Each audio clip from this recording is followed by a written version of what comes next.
नमस्कार दोस्तों, स्वागत है आपको भोजपुरी म्यूजिक न्यूज में। तो लेके आ रहे हैं बहुत ही ब्लॉकबस्टर वीडियो सॉन्ग मोनू अलबेला। तो आप लोग जानिए किस चैनल पे सॉन्ग का वीडियो रिलीज होगा और कब होगा। चलिए दोस्तों वीडियो को स्टार्ट करते हैं। वीडियो को स्टार्ट करने से पहले आप लोग हमारे चैनल पर नए हो तो चैनल को सब्सक्राइब कर दो और बेल आइकन दबाना दोस्तों नहीं भूलिएगा। बहुत ही ब्लॉकबस्टर सॉन्ग के बारे में आज हम अपडेट देने वाले हैं। तो वीडियो को हमारे शुरू से अंत तक देखें, तब आपको समझ में आएगा कि चैनल पे सॉन्ग का वीडियो रिलीज होगा और कब होगा।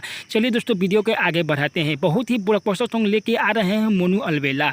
बहुत ही ब्लॉकबस्टर हिट सॉन्ग लेके आ रहे हैं वीडियो सॉन्ग। तो आप लोग जानिए कि चैनल पे सॉन्ग का वीडियो रिलीज होगा और कब होगा और कितने बजे होगा। आज हम सब अपडेट लेके आए हुए हैं। तो वीडियो को हमारे शुरू से अंत तक देखें। गाए हुए हैं मोनू अलबेला एंड अंतरा सिंह, प्रियंका और आदित्य। बेटा मौसी के का हाल बा तू। हाँ, दूसरा चैप्टर आ रहा है तो आप लोग तैयार हो जाइए बवाल मचाने के लिए, धमाल मचाने के लिए। बहुत ही ब्लॉकबस्टर सॉन्ग लेके आ रहे हैं कल सुबह 6:15 पर RVF इंटरटेनमेंट प्रेजेंट पर। तो तैयार हो जाइए बवाल मचाने के। बहुत ही ब्लॉकबस्टर सॉन्ग। इस सॉन्ग को लिखे हुए हैं राइटर अजय बच्चन, म्यूजिक से सजाए हुए हैं प्रियांशु सिंह।